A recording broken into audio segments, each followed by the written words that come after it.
Bonjour, aujourd'hui je fais une vidéo pour les gens qui ont 1 000 $ à la banque puis qui se demandent qu'est-ce qu'ils devraient faire avec, comment ils devraient l'investir. Donc aujourd'hui, je vous propose 5 choses intelligentes à faire tout de suite avec votre argent. Et là, j'ai un disclaimer pour commencer. Je ne suis pas planificateur financier. Je suis enseignante au primaire. Donc, je parle juste par expérience personnelle, mais s'il vous plaît, faites vos recherches et consultez un vrai professionnel au besoin. Une autre chose avant de continuer, là, je voudrais juste m'assurer que tous ceux qui regardent la vidéo en ce moment, vous n'avez aucune dette de consommation. Pourquoi? Si vos cartes de crédit ont des soldes impayés qui traînent en ce moment, eh bien, vos compagnies, vos banques vous chargent probablement 20 d'intérêt sur vos soldes restants sur vos cartes de crédit. Donc, de grâce, allez payer vos cartes de crédit avec ce 1 000 $ que vous avez possiblement dans votre compte en banque. Mais si vous n'avez pas de dette de consommation, on continue avec ma première suggestion.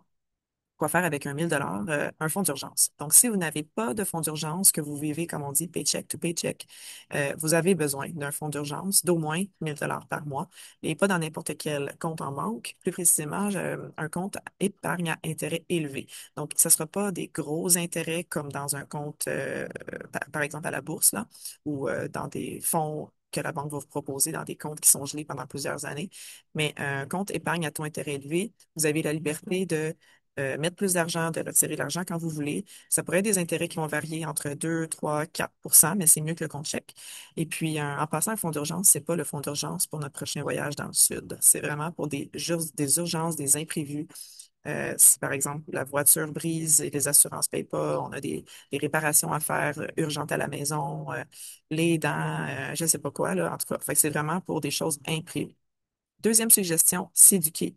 Donc, il y a beaucoup d'argent qui veulent faire de l'argent, qui veulent faire de l'argent vite, mais qui sont pas prêts à prendre le temps de lire, s'éduquer et d'aller chercher l'information. Il y a plusieurs endroits où ça pourrait ne pas vous coûter très cher pour vous éduquer. Ça peut vous coûter beaucoup moins que 1 000 $ pour s'éduquer. C'est pas nécessaire de prendre des formations très, très chères. D'ailleurs, il y a YouTube qui est une source incroyable d'informations. Je ne considère pas que ma chaîne YouTube est une source d'information euh, pour acquérir des savoirs très, très précis. Il y a des chaînes YouTube qui sont beaucoup plus complètes que la mienne en termes de finances, immobilier, les assurances. Donc, il y a des gens qui sont des professionnels et qui ont une chaîne YouTube. Et moi, je les regarde, ces chaînes-là, puis on peut énormément apprendre. Moi, ma chaîne YouTube, c'est juste un petit peu de faire un wake-up call à tout le monde, puis dire, hey, occupez-vous de vos finances.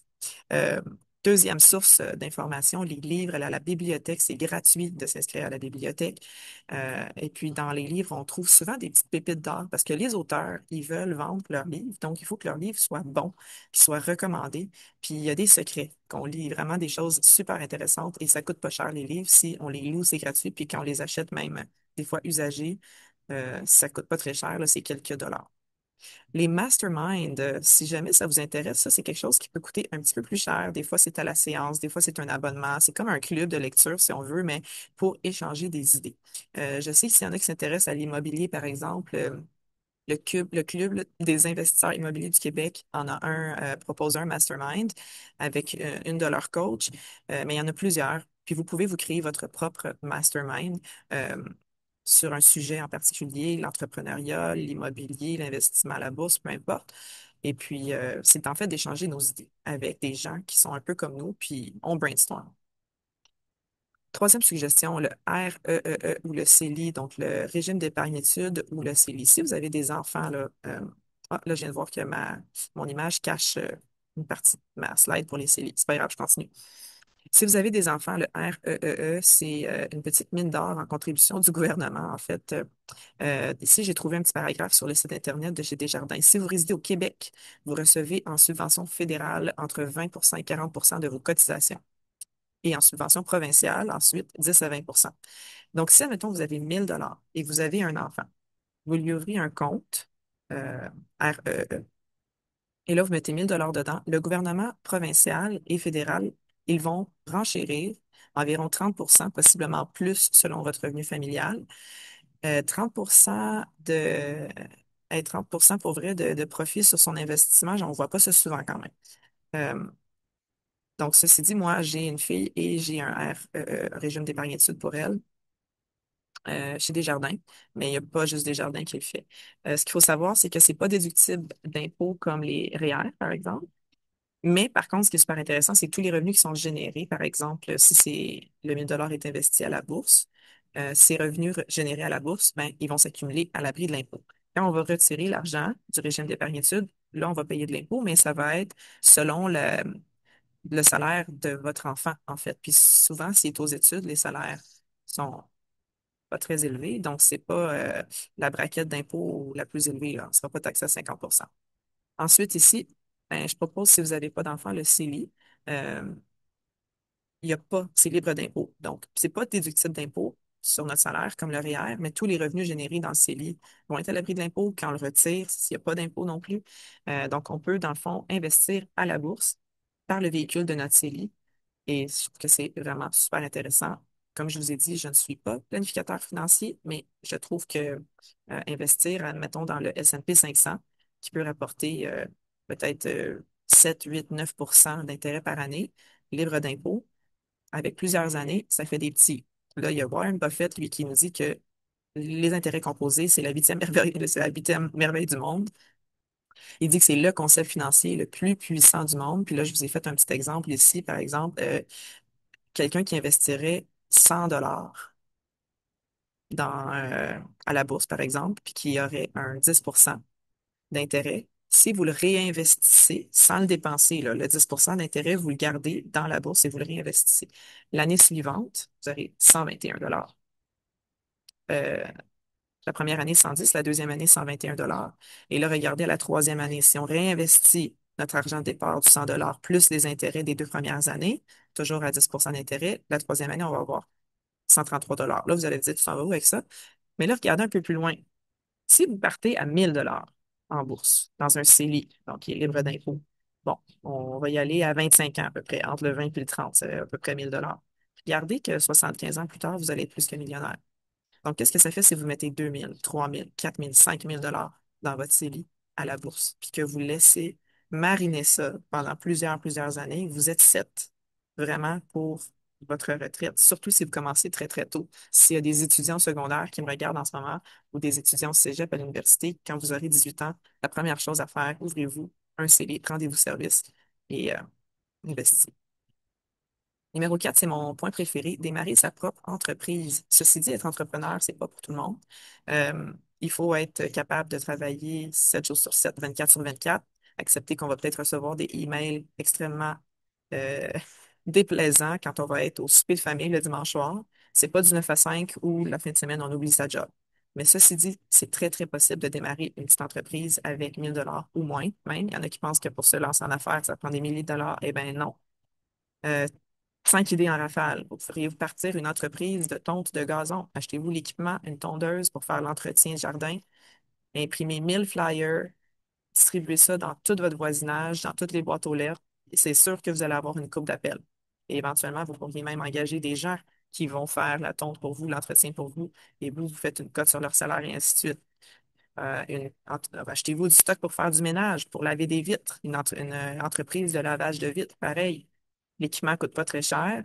Pas besoin d'avoir un gros site Internet fancy.